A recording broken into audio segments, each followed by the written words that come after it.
Brian, ni mama yako? Bado uko Nairobi? Sasa Brian, kuna msichana amekuja hapa nyumbani na ako na mimba.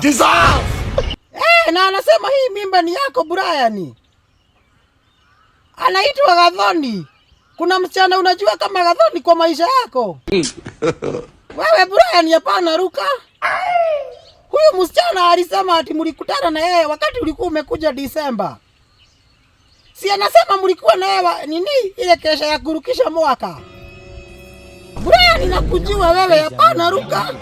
Usione mama yako mimi kama ni mtu mjinga, unasikia? God have mercy upon Brian, hiyo usiku ya kurukisha mwaka mimi sikuendaga mahali.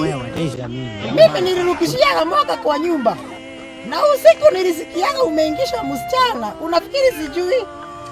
Uliingishaga msichana nyumbani. Mimi nilisikia nduru usiku mzima Brian. Usinifanye mjinga. Hapana ruka mimba Brian. Kama ni yako sema tutalea mtoto. Unasikia? Brian, kubali mimba. Unajua msichana amekuja akili yaga.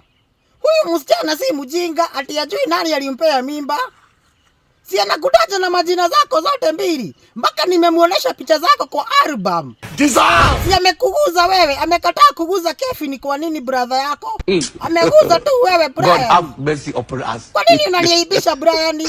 Na unajua mimi ni chairede wa kanisa. Mimi ni mambo wa kanisa Brian. Brian, nimekuuza mambo mingi sana. Si nilikwambia kama utaki kupeana mimba unatumia kinga. Nilikwambiaga hivyo na wewe hukusikia. Nilikwambiaga kama utaki mimba tumia condom. Brian, unaniaibisha wewe. Ukijaribu kuruka hii mimba Brian, tutakosana vibaya sana. God have mercy. Wewe baba yako alikuruka. Baba yako alinipeaga mimba tukiwa shule. Alikuruka kweli. Nani wewe? Hebu teremka kijiji. Teremka saizi. Kuja nyumbani tusuruhishe maneno. Nahitaji kuitwa chocho, unasikia? Nani wewe? Gathoni, ngojea hapo. Acha akuje. Nani yeye?